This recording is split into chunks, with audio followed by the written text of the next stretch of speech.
वैष्णो देवी की यात्रा कर किया रात्रि विश्राम। दूसरे दिन शिव की गुफा सुमिर चले सिया राम। मैंने माता जी के उस दिव्य धाम का दर्शन पाया। माँ वैष्णो देवी की यात्रा में हमें कोई कष्ट नहीं हुआ और रात्रि को आया, थका था, लेट गया, कब सवेरा हो गया पता ही नहीं चला। और दूसरे दिन भगवान श्री रामचंद्र जी का नाम लेकर के भगवान शिव की गुफा शिवखोड़ी की ओर चल दिए।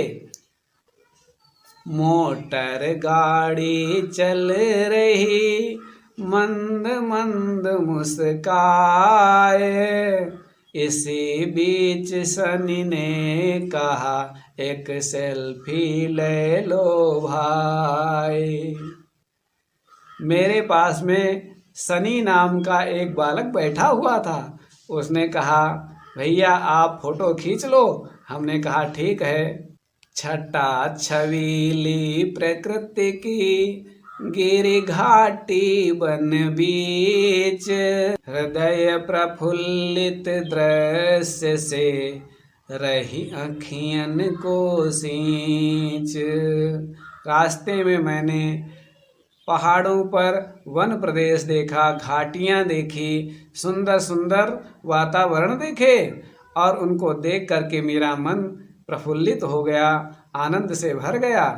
और आगे क्या हुआ कि रास्ते में बकरी मिली कई भेड़ों के संग, एक गड़रिया गा रहा गाना बड़ा बेढंग। एक बड़ा बेतुका गाना गा रहा था एक गड़रिया। वो भेड़ों को चराते हुए सड़क पर ले आया था। मैंने उसको भी देखा। मैंने ज़्यादा से ज़्यादा रास्ता तय कर लिया था। गाड़ी रुकी, भूख लगी, होटल मिला, लिया पकौड़ी खाए, चाय कचुस्की लय करके मोटर पर बैठा जाए। मुझे भूख लगी हुई थी। हमारे मित्रों ने भी कहा चलो रुका जाए, होटल पर कुछ चाय पानी किया जाए। और चाय पानी करके मैं तो भैया मोटर पर बैठ गया और सभी लोग आए। गाड़ी फिर चलना शुरू हुई। मेरे प्रिय मित्रों, जब पद यात्रा प्रारंभ हुई तो भैया रास्ते में लकुटी लिया, टाफी लिया खरीद, राह चलत घोड़ा मिला और घोड़ों की लीद। नाक से सिर पर चढ़ गया, दुर्गंध आ रही थी वहाँ।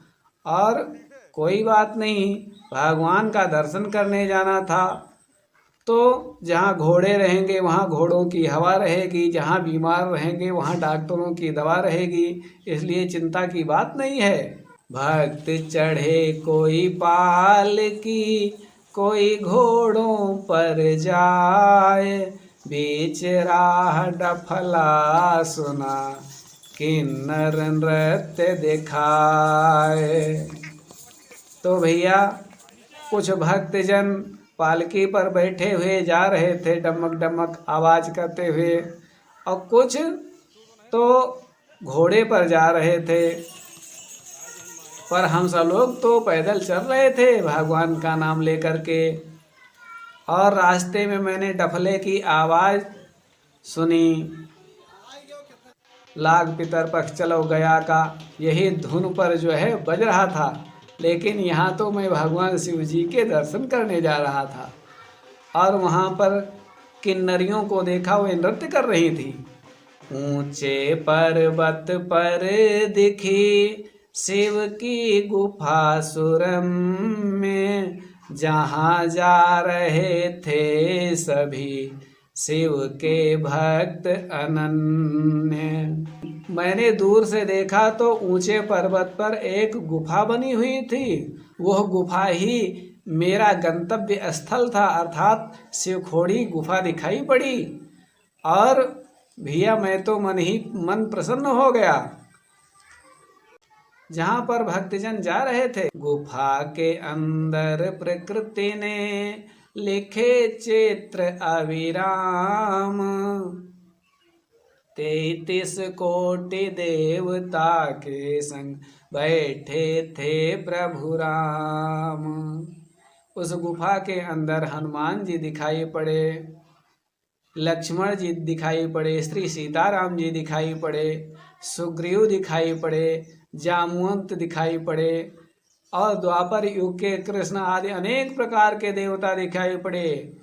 वहाँ पर गणेश जी भी अपनी सूंड पर फूलमाला लिए हुए, वहाँ पर ऐसे दिव्य आकृतियाँ थीं और मेरा मन प्रसन्न हो गया। तो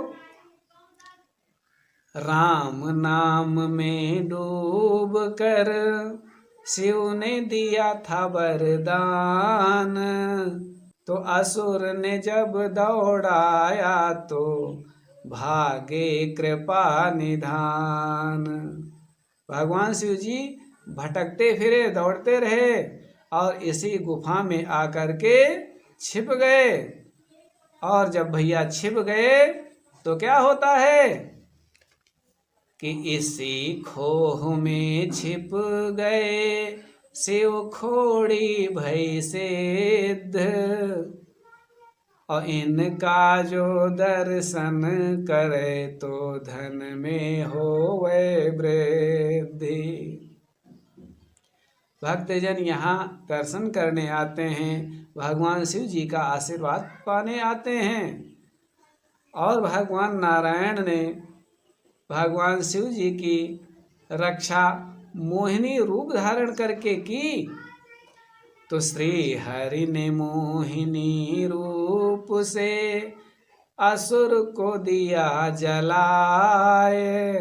नारायण की इस लीला को ऋषि मुनि सब रह गाए।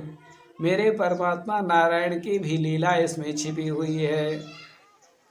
तो खोह राह संग बहती नदिया मन मेरा ललचाए, जल के बीच में जा कर के एक फोटो खींचा जाए। जा कर के उन पत्थरों के बीच में वो हो दुबली पतली गंगा के समान कलकल करती हुई कम जलधाराओं वाली उस नदी के बीच में बैठ करके मैंने एक फ़ोटो खींच लिया। और भैया सभी लोगों ने मिलकर के वहाँ आनंद मनाया और हम सब लौटे। यह वीडियो जो देखी है सुमिर कैसे ओ भगवान, मनोकामना पूर्ण होगी सत्य वचन यह जान। सबकी मनोकामना पूरी होगी, यह मेरी सत्य वचन है। और भगवान शिव जी सबका कल्याण करते रहेंगे। अंत में एक बात और भी कहनी है कि सब्सक्राइब चैनल करो, लाइक बटन दबाए, स्वर्ग लोक में सब कै पुरख हलवा पूड़ी खाए। पितृलोक में आपके दादा बाबा आजा नाना जितने भी हैं सब वहाँ पर मौज मस्ती करते हुए भगवान शिव जी की कृपा से वे प्रसन्न रहेंगे, तो आप सब भी प्रसन्न रहेंगे। क्योंकि देवताओं से अधिक अपने पूर्वजों का आशीर्वाद लगता है। इसलिए भगवान की भक्ति के साथ माता पिता और अपने पूर्वजों को भी याद करना चाहिए। एक नए वीडियो के साथ जल्दी ही आएंगे, तब तक के लिए आज्ञा दीजिए। जय जय श्री सीताराम।